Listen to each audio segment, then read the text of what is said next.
नमस्कार साथियों, आज एक बहुत महत्वपूर्ण टॉपिक को लेकर मैं आप लोगों के सामने फिर से उपस्थित हूँ। आज का टॉपिक नर्सेज के 1564 पदों पर जो भर्ती प्रक्रिया पूरी हो चुकी है लगभग वो लगातार कहीं ना कहीं विवादों में आते जा रही है।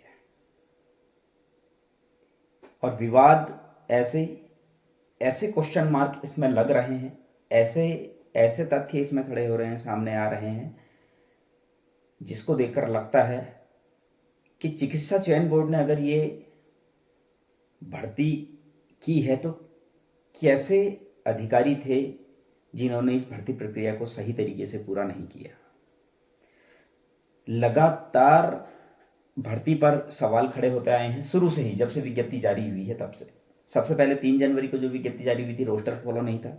उसके बाद 11 जनवरी को संशोधित विज्ञप्ति जारी हुई, उसमें 51 पद बैकलॉग के जोड़े गए, तो फिर गड़बड़ की गई, जोड़ने की बजाय वो घटा दिए गए और रोस्टर फिर भी सही नहीं था।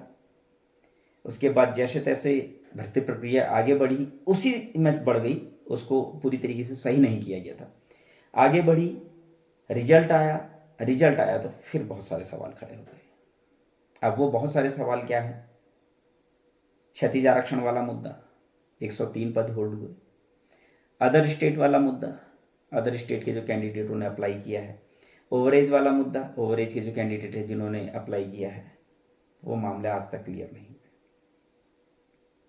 आखिर क्यों इस तरह से रिजल्ट को टुकड़ों में निकाला जा रहा है? टुकड़ों में ही तो निकल रहा है। अब अगर ओवरेज वाला मामला क्लियर हो जाता तो फिर एक अलग से रिजल्ट निकलेगा। उसके बाद अदर स्टेट वाला भी अगर क्लियर हो जाता है एक अलग से निकलेगा। 103 पद वाला भी क्लियर हो जाता है तो एक अलग से निकलेगा।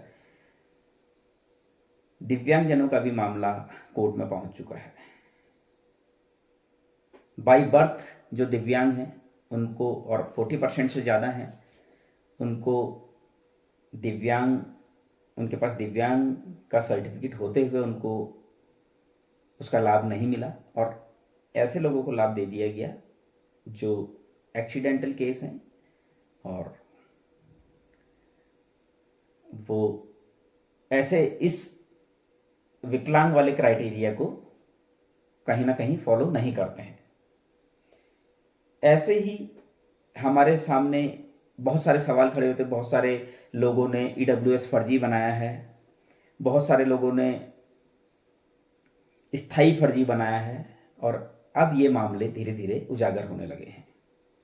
जैसे राजस्थान के कुछ लोग हैं जिनको 4-5 साल ही यहाँ हुए हैं, चाहे वो हरिद्वार में रहने वाले कुछ लोग हैं जो अभी देहरादून में जॉब कर रहे हैं, चाहे किसी और जगह में रहने वाले हो। और ऐसे मामले भी सामने आए हैं जो हाई स्कूल इंटर फर्जी बना के बलिया से करके लाए हैं, या जिन्होंने देहरादून के नामचीन हॉस्पिटलों में वार्ड बॉय की जॉब करते हुए या कोई और जॉब करते हुए नॉन अटेंडिंग, जब उनका पीएफ कट रहा था तब नॉन अटेंडिंग जीएनएम किया है। ऐसे भी मामले उजागर होने लगे हैं और लोग उनके बारे में खुल के बताने लगे हैं, उनकी पूरी डिटेल बताने लग गए हैं कि इतना इनका पीएफ कटता था, इस तारीख को इन्होंने यहाँ पर रिजाइन किया था, इतनी तारीख तक ये यहाँ पर इस पद पर कार्यरत थे। वो हर एक डिटेल अब धीरे धीरे सामने आने लगी है, और कहीं ना कहीं बहुत सारे सवाल अब खड़े हो गए हैं। जब आपका पीएफ कटता था तो आप कैसे नॉन अटेंडिंग कर रहे हैं? नॉन अटेंडिंग जीएनएम नहीं होता है, और अगर होता भी है, एक तरफ आप अपने को रेगुलर दिखा रहे हैं, दूसरी तरफ आप नॉन अटेंडिंग कोर्स कर रहे हैं, पॉसिबल नहीं है। इसी तरीके से साथियों, एक और गलती मैंने इस भर्ती प्रक्रिया में पकड़ी है। मेरे एक मित्र हैं, मैं उनका नाम नहीं लूँगा क्योंकि हो सकता है नाम लेने में वो ऑब्जेक्शन करें। मैंने उनसे ऐसा पूछा भी नहीं कि नाम ले सकता हूँ या नहीं ले सकता हूँ। एक और बहुत बड़ी गलती हमने पकड़ी है, मैंने और मेरे बहुत खास मित्र हैं, कल उनसे बात हो रही थी। तो साथियों, अगर आप इस रिजल्ट को उठाएंगे तो आप रिजल्ट में डिप्लोमा महिला कैंडिडेट की जो सिलेक्शन लिस्ट है, सिलेक्शन लिस्ट है, उसमें आप 5वें नंबर पर जाइए। 5वें नंबर पे एक नाम है, सॉरी,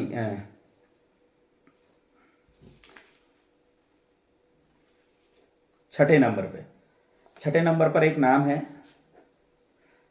मिस ललिता रानी, और इनकी कैटेगरी है ओबीसी। और अगर इनकी परसेंटेज बताऊं मैं, परसेंटेज है 62.58%। 2002 की पास आउट हैं और सिलेक्शन ओबीसी में ही हुआ है।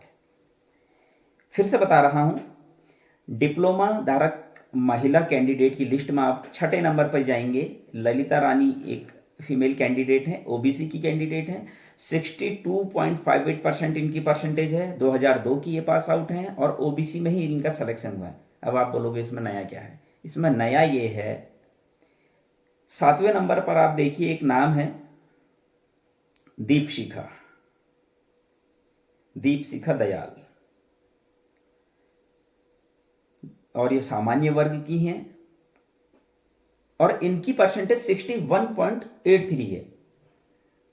जो ललिता रानी जी है उनकी 62.58% है, इनकी 61.83% और 2002 की ही ये भी पास आउट है और इनका सिलेक्शन सामान्य में हुआ है। सामान्य की है तो सामान्य में ही होगा। कहने का मतलब बबीता रानी जो ओबीसी की है, इन्होंने सामान्य की सीट काटनी चाहिए थी यहाँ। इन्होंने भाई जनरल से ज्यादा है ना इनकी परसेंटेज 2002 में, लेकिन इनको ओबीसी कैटेगरी में रखा गया है। कहीं ना कहीं एक बहुत बड़ी मिस्टेक, कहीं ना कहीं एक ओबीसी की लड़की का भला हो जाता, लेकिन ये एक बहुत बड़ी मिस्टेक है जिससे एक लड़की सेलेक्ट होने से रुक गई। बहुत सारे लोगों को मेरे इन बातों से फर्क पड़ेगा, मुझे गालियां भी देंगे, बहुत सारे लोग दे भी रहे हैं, लेकिन जो सही है वो सही है, जो गलत है वो गलत है। सही को सही और गलत को गलत बोलना आना चाहिए। इसी तरीके से अगर हम डिग्री धारकों की लिस्ट में चले जाते हैं तो महिला डिग्री धारकों की लिस्ट में चले जाते हैं तो दूसरे नंबर पर आप देखेंगे सीरियल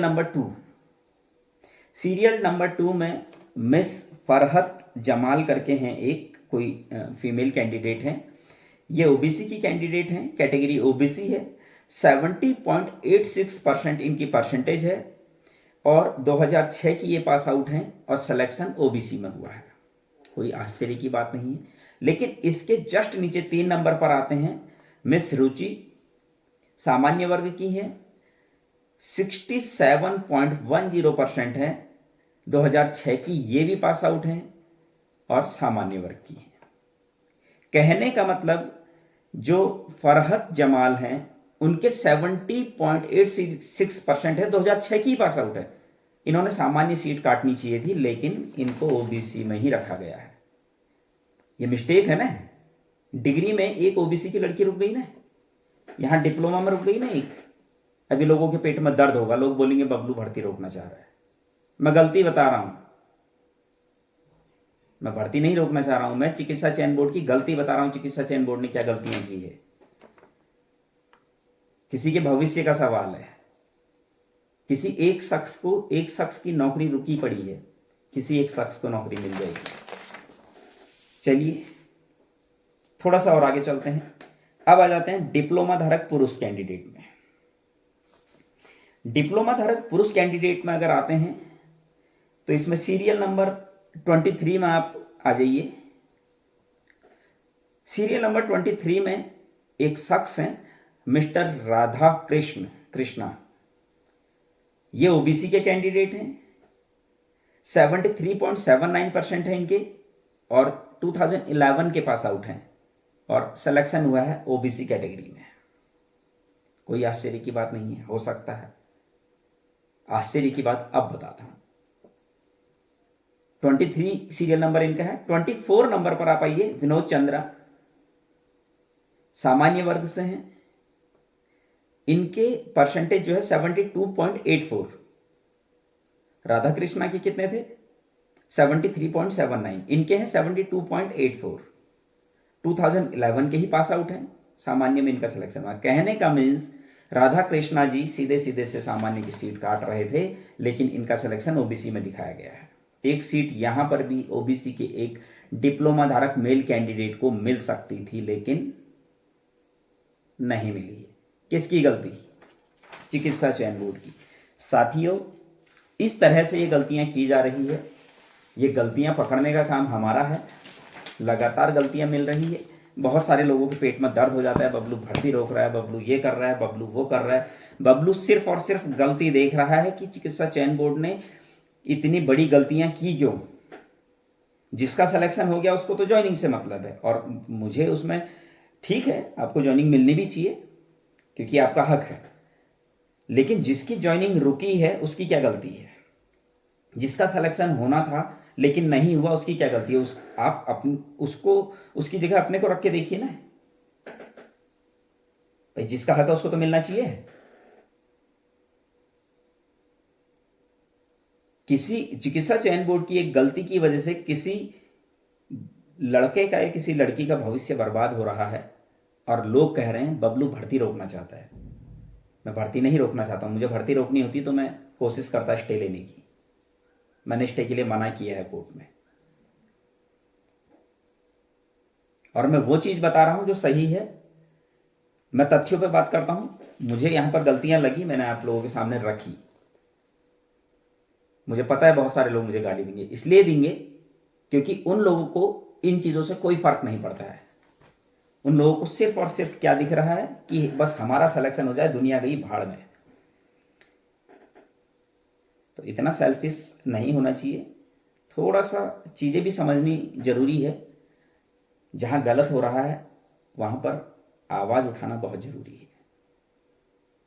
एक शख्स का सिलेक्शन अगर होगा तो उससे एक पूरा परिवार सक्षम हो जाएगा, और एक शख्स का अगर सिलेक्शन रुकता है तो उससे उसका पूरा परिवार जो है सक्षम होने से रुक जाता है। इस चीज को थोड़ा सा ध्यान में रखिए,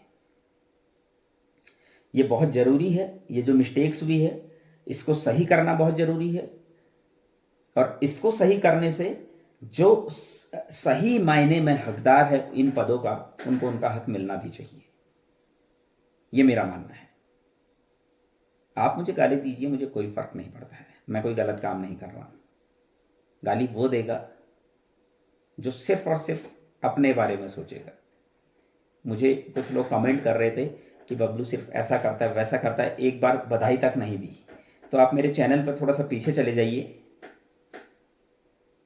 तो मैंने सबको बधाइयाँ भी दी है। और ठीक है, बधाई भाई, आप बधाई के हकदार हैं और मैंने बधाई दी है, ऐसा नहीं है कि नहीं दी है। अगर आप कह रहे हैं नहीं दी है तो आपके कहने से तो नहीं हो जाएगा ना। आप थोड़ा सा चैनल में पीछे जाकर देख सकते हैं, मेरे वीडियो में मैंने वीडियो के माध्यम से सबको बधाई दी है, और ग्रुप के माध्यम से भी मैंने सबको बधाइयाँ दी है। ऐसा नहीं है कि नहीं दी है। आप थोड़ा सा ग्रुप में पीछे जाकर अगर आप देखेंगे तो आपको मिल जाएगा। मैं भर्ती नहीं रोक रहा हूँ, लेकिन भर्ती सही तरीके से हो, मैं ये चाहता हूँ। आज अगर भर्ती गलत तरीके से होगी तो आगे भी गलत होता जाएगा। मेडिकल कॉलेज की पोस्टें भी गलत तरीके से जो है भरी जाएंगी। इन चीज़ों को हमने रोकना है। और मैं अभी भी एक चीज़ आप लोगों से कहना चाहता हूँ, मैंने पिछले वीडियो में भी कहा, फर्जी तरीके से जो आए हैं, चाहे बलिया वाले हैं चाहे नॉन अटेंडिंग हैं, डाटा तो सबका इकट्ठा होने लगा है। आप तो वकील ढूंढो, हम तो ढूंढ ढांड के बैठे हैं। बस हम आपके पीछे किस किस को लगाने वाले हैं अभी आप सोच भी नहीं सकते हैं।